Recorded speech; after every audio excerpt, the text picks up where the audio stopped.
Okay, I wanted to do another video and tell another story about Brother Wolfgramm, and this story relates to the last video that we did, the last story where Brother Wolfgramm was taken by the angel into spirit prison and got to meet a bunch of his ancestors, and that created in him a powerful testimony that he needed to do his genealogy work and get the blessings of the gospel and the ordinances done for all of his ancestors that he could.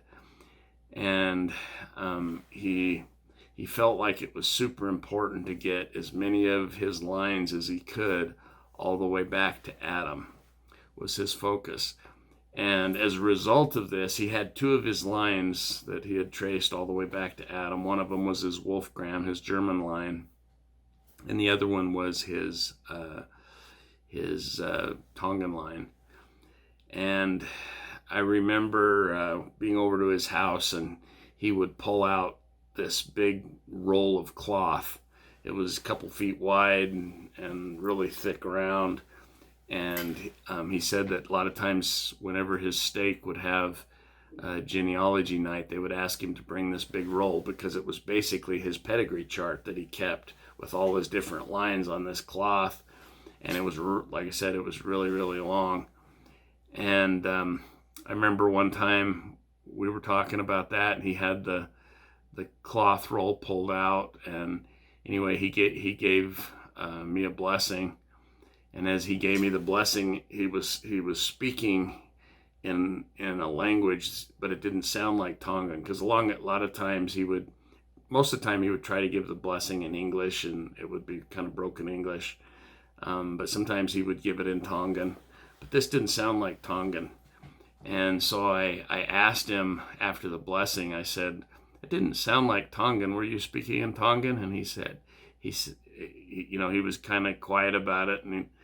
And I asked him a little bit further, and he said, I was speaking in the language of Father Lehi, is what he told me.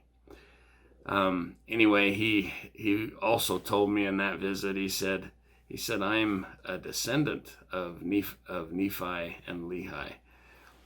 And he said, I'm 157th grandson of Nephi. And he had that scroll rolled out, and he spread it out on there, and we counted back. He had 157 names between himself and Nephi. And he said, Nephi is my 157th grandpa, is what he used to tell me. So anyway, I hope that was an interesting story. Brother Wolfgramm was an amazing man to know and to learn from. And I appreciate you listening to the video, and we'll talk to you in the next video. Thank you.